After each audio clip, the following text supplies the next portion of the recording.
O Subway é uma rede global de restaurantes conhecida por sua variedade de sanduíches personalizáveis e opções saudáveis, e tem sido uma presença constante em muitas comunidades ao redor do mundo. No entanto, nos dias de hoje, surge uma dúvida sobre a qualidade de suas comidas. Diante de uma era em que os consumidores estão cada vez mais atentos à origem e à qualidade dos ingredientes, o Subway se vê diante do desafio de reafirmar sua posição como uma opção confiável e saudável para refeições rápidas. Mesmo com essa incerteza, sua abordagem de sanduíches feitos na hora e serviço rápido continuam a atrair clientes em busca de uma alternativa conveniente.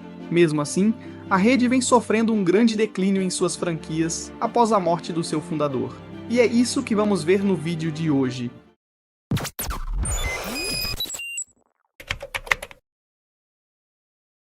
Em 1965, um jovem de 17 anos chamado Fred De Luca queria se tornar médico, mas enfrentava um problema. Ele era filho de imigrantes italo-americanos pobres e ganhava apenas $1,25 por hora em uma loja de ferragens. Ele não tinha ideia de como pagaria a faculdade de medicina. Cresceu em habitações públicas no Bronx, e sua família mal tinha dinheiro suficiente para sobreviver. Mas um dia, Fred e seus pais foram convidados para um churrasco na casa de um velho amigo da família, um físico nuclear chamado Peter Burke. Pela aparência da casa, estava claro que Peter era bem-sucedido. Então, Fred decidiu perguntar a ele como poderia ganhar dinheiro suficiente para a faculdade, secretamente esperando que Peter lhe desse um empréstimo. No entanto, a resposta de Peter não foi o que ele esperava. Peter disse que Fred deveria abrir uma loja de sanduíches submarinos. Fred não tinha dinheiro e nunca havia feito um sanduíche sub em sua vida, mas Peter explicou como seria simples: abrir uma pequena loja, construir um balcão e depois comprar alguns recheios e pão.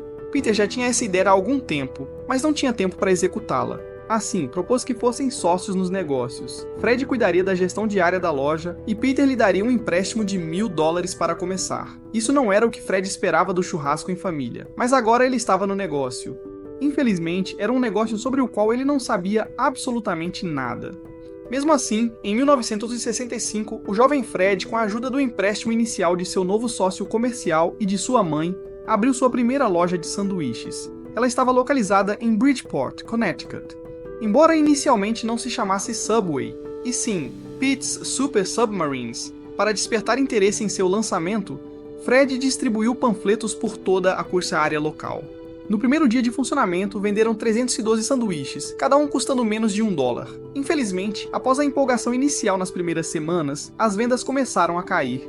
Para piorar, quando Fred gastou dinheiro para veicular alguns anúncios de rádio locais, os potenciais clientes mal conseguiam entendê-los por causa do forte sotaque de Brooklyn de Fred. A falta de experiência comercial de Fred significava que sua loja de sanduíches estava fracassando. De fato, ao final do primeiro verão de Fred administrando o Pete's Super Submarines, ele tinha apenas $6. Para muitas pessoas, esse seria o ponto onde a história terminaria. O negócio fecharia e seguiriam em frente. Mas não para Fred e Peter. Eles acharam que se estivessem em várias localidades, as pessoas assumiriam que eles deviam estar indo muito bem. Apesar de sua primeira loja em Bridgeport claramente não estar indo bem, decidiram abrir outro restaurante para criar a imagem de sucesso. Foi também por volta desse ponto, em 1968, quando eles mudaram o nome para Subway, um nome muito mais curto e simples. Peter e Fred estavam tão convencidos de que a ideia poderia funcionar, e estabeleceram uma meta ambiciosa de abrir 32 Subway em 10 anos. Ambos acreditavam que a chave para o sucesso era a visibilidade e o marketing, então garantiram que os próximos restaurantes Subway fossem muito mais visíveis, em locais proeminentes. Isso os levou ao primeiro ano lucrativo, ganhando $7.000. Não era muito dinheiro considerando o trabalho que investiram, mas era a prova de que o negócio poderia ser lucrativo. Assim, continuaram investindo dinheiro para abrir mais locais e fazer publicidade. O Subway estava em ascensão e sua persistência estava valendo a pena. Em 1974, a dupla improvável havia crescido de uma única loja de sanduíches fracassada para 16 Subway diferentes em toda Connecticut. No entanto, sua expansão havia causado um problema. Cada um de seus restaurantes era bastante inconsistente em sua aparência e operação. Dependendo de qual Subway você visitasse, a experiência poderia ser muito diferente, pois não conseguiam administrá-los adequadamente. Além disso, haviam estabelecido uma meta de 32 restaurantes em 10 anos, e com apenas 2 anos restantes nesse objetivo, estavam apenas na metade do caminho. Seria impossível alcançar a meta nesse ritmo atual. Foi então que Fred teve uma ideia que poderia resolver ambos os problemas e lhes render mais dinheiro com muito menos trabalho. E foi essa ideia que finalmente transformou a Subway na maior rede de restaurantes de fast food do planeta. Então Fred se perguntou, ao invés de possuir e gerenciar diretamente seus futuros restaurantes, por que não franquear e deixar outros empreendedores dedicados terem seu próprio restaurante Subway, focando completamente nele, mas seguindo exatamente o mesmo formato e menu que haviam sido bem-sucedidos com suas primeiras 16 localidades. Dessa forma, Fred e Peter não precisariam se preocupar em operar seus próprios restaurantes e lidar com clientes, funcionários e fornecedores. Outras pessoas pagariam para abrir um restaurante Subway e usariam toda a marca e produtos Subway. Foi então que o papel de Peter nos negócios começou a diminuir ainda mais. Ele se tornou um sócio silencioso e nem mesmo tinha seu próprio escritório na sede da Subway. Se alguém lhe perguntasse algo sobre o negócio, ele costumava dizer: "Fale com Fred." E Peter continuou a receber sua parcela dos lucros, rendendo um retorno incrível em seu investimento inicial de $1.000. No entanto, uma vez que Fred e Peter concordaram em franquear a Subway em 1974, conseguiram que 15 franqueados se inscrevessem naquele ano. E em 1981, já haviam se expandido nacionalmente, abrindo 200 locais nos Estados Unidos e mais 100 no ano seguinte. Esse crescimento foi muito mais rápido do que haviam conseguido fazendo tudo sozinhos. A franquia era claramente o caminho a seguir para a Subway, e é assim que o negócio tem sido administrado desde então. Isso ajudou que nas décadas de 80 e 90, as franquias da Subway fossem uma das mais baratas de se estabelecer, custando uma fração do valor necessário para abrir um McDonald's, Taco Bell ou Wendy's, que exigem equipamentos mais caros.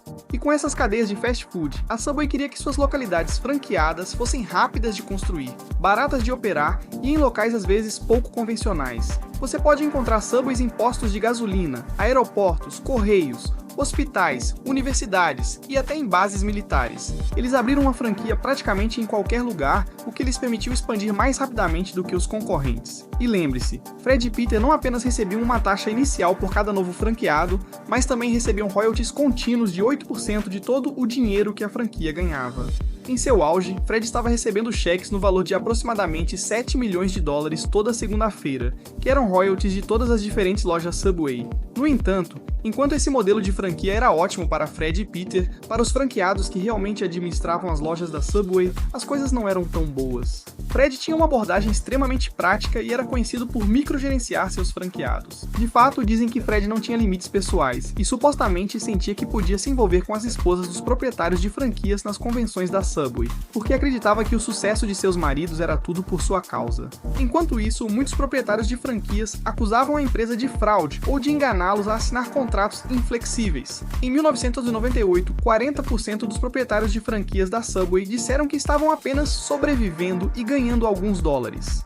Parte do problema é que Fred estava tão obcecado para expandir a Subway e abrir mais lojas, mas era muito comum eles estabelecerem várias Subway em uma área pequena, tornando muito difícil para um restaurante lucrar muito porque havia muita concorrência. Quando perguntado sobre isso, Fred disse: "Isso me incomoda que as pessoas percam dinheiro, mas eu não perco o sono por causa disso. Este é os Estados Unidos."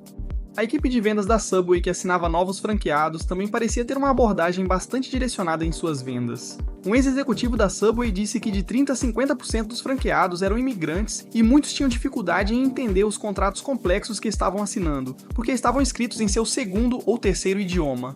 E quando um executivo da Subway sugeriu testes de compreensão de matemática e inglês para verificar se os franqueados realmente entendiam o que estavam assinando, a gerência da Subway rejeitou a ideia. E também para muitos executivos de vendas da Subway, tudo o que importava era assinar mais e mais franqueados, não importando se essas pessoas entendiam os riscos e custos que estavam assumindo. Um ex-funcionário da Subway até disse: "Eu vi mais de 300 contratos de franquia e o da Subway é o pior. Na verdade, alguns dos termos do contrato foram declarados ilegais em certos estados dos Estados Unidos. Isso dava a Fred o poder de confiscar qualquer franquia e seus ativos se ele quisesse. Ele poderia estabelecer franquias próximas umas das outras, fazendo com que os restaurantes lutassem entre si pelos negócios e proibir os proprietários de franquias de falar com a mídia." Em 2017, alguns franqueados da Subway decidiram quebrar essa regra e contaram ao Business Insider que o slogan da Subway, "Coma fresco", estava longe de ser verdadeiro. Os ingredientes que eram obrigados a pedir só chegavam uma vez por semana, levando a vegetais murchos e podres. E se tentassem pedir de fornecedores diferentes ou agendar pedidos mais regulares, alguns tiveram suas franquias retiradas e licenças revogadas. Até mesmo os pepinos não fossem cortados corretamente, os franqueados corriam o risco de ter suas taxas de royalties aumentadas ou perder seu restaurante completamente. Considerando tudo isso, pode-se supor que muitos proprietários de franquias gostariam de entrar com ações legais, mas seus contratos os proíbem de processar a Subway. Enquanto isso, as coisas estavam indo muito bem para Fred e Peter. A Subway estava se expandindo internacionalmente, abrindo seu primeiro restaurante fora dos Estados Unidos em 1984, mas ao contrário de muitas outras cadeias, eles não escolheram a Europa ou a Ásia. O primeiro Subway internacional abriu no Bahrein, um pequeno estado árabe composto por mais de 30 ilhas individuais. Nunca foi confirmado porque a Subway escolheu essa localização improvável, mas especula-se que o tamanho pequeno tornou um ótimo lugar para testar os produtos da Subway em um novo território. E Fred estava constantemente obcecado em abrir mais lojas. Ele estabeleceu metas para quantas lojas deveriam abrir a cada ano, e todos os funcionários achavam isso insano. No entanto, eles realmente conseguiram. Em vez de ir de férias, Fred ia para o exterior encontrar novos locais para a Subway se expandir. E apesar de alguns franqueados insatisfeitos, o plano da Subway para uma rápida expansão, tornando um grande fracasso, e a reputação da Subway como uma escolha saudável estava em frangalhos. Uma das maiores campanhas promocionais na história da fast food que deveria alavancar a Subway, acabou se transformando em um escândalo de enormes proporções. Então a empresa divulgou a ideia equivocada de que seus sanduíches eram uma opção saudável, pois todos os ingredientes eram frescos, o pão era assado na hora e não havia fritura. Além disso, os clientes tinham a liberdade de escolher quais ingredientes disponíveis seriam colocados em seus sanduíches.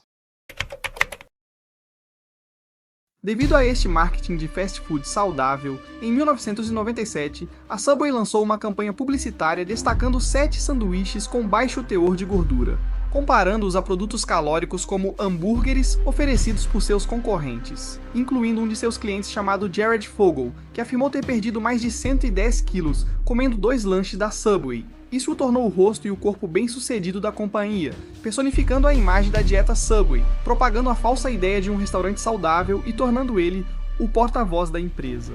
Os anúncios foram um grande sucesso, resultando em um aumento de 20% nas vendas após a estreia do primeiro comercial. O diretor de marketing do Subway até afirmou que Jared era responsável por metade do crescimento do restaurante. Jared se tornou uma celebridade estrelando anúncios da Subway por mais de 10 anos, por diversas vezes mostrando as calças jeans grandes que costumava usar quando pesava 110 quilos a mais. Jared se tornou um rosto conhecido nos comerciais de televisão, impulsionando a venda de sanduíches e até fazendo aparições em programas de TV, incluindo um encontro com o famoso apresentador americano. Aparentemente, a Subway teve muita sorte em escolher este homem como o rosto de sua marca. No entanto, em 2015, o pior cenário possível envolvendo o porta-voz da empresa ocorreu. O FBI invade a residência de Jared para a busca e apreensão de imagens e mensagens relacionadas à exploração de crianças, onde foram confirmadas e apreendidas. Com isso, ele foi condenado a 15 anos de prisão por posse e distribuição de material de abuso infantil, bem como aliciamento e exploração de menores. Depois do escândalo, a empresa rapidamente rompeu todas as relações com Jared e afirmou que não tinha conhecimento prévio do assunto. No início, muitos pensaram que a Subway estava alheia aos crimes cometidos por Jared, e a ligação com uma pessoa que realizou atos tão terríveis seria um duro golpe para a imagem da marca. Contudo, uma investigação mais detalhada do FBI revelou que a ex-mulher de Jared entrou com uma ação contra a Subway, alegando que a empresa tinha conhecimento do interesse sexual de Jared por crianças e adolescentes, mas decidiu não agir legalmente devido ao grande lucro gerado pelos anúncios em que ele aparecia. Posteriormente, a Subway reconheceu que recebeu queixas sobre o comportamento incomum de Jared, mas naquele momento não deu a devida importância. O fast food associado à saúde também foi alvo de críticas severas. Isso marcou o começo de uma série de processos e acusações contra a empresa. Então as polêmicas envolvendo o Subway não terminaram aí, pois suas reivindicações de saúde logo começaram a ser duramente criticadas. As acusações começaram a surgir. O Subway foi acusado de usar um produto químico encontrado em tapetes de yoga para fazer seu pão, de usar uma substância que não era realmente atum e frango que continha mais soja do que carne. Além disso, foram acusados de vender sanduíches de 30 centímetros, sendo vendidos por apenas 11 centímetros de comprimento. O Subway contestou todas essas alegações e resolveu algumas delas fora do tribunal, embora tenham concordado em eliminar gradualmente o produto químico do tapete de yoga. Mas então veio outro desastre de relações públicas para o Subway. O governo irlandês decidiu investigar e sua análise da receita do pão do Subway descobriu que continha 5 vezes mais açúcar do que um pão médio e, portanto, poderia realmente ser tributado como uma sobremesa. Então, toda a ideia de tentar pagar menos impostos saiu pela culatra. E a reputação do Subway como uma escolha saudável estava em pedaços. Desde os primeiros dias da empresa, quando ainda era conhecida como Pete's Super Submarines, Fred tinha ambições grandiosas. De acordo com seu primeiro funcionário, Fred sempre aspirou que sua empresa superasse o McDonald's e não descansaria até alcançar esse objetivo. Em 2011, o Subway conseguiu isso, embora o McDonald's ainda superasse em termos de receita. Em 2016, o Subway estava à frente em termos de total de locais, atingindo seu auge com 44 mil locais em todo o mundo, servindo cerca de 5.300 sanduíches por minuto. Infelizmente, Fred não estaria lá para ver isso, pois ele faleceu de leucemia em 2015.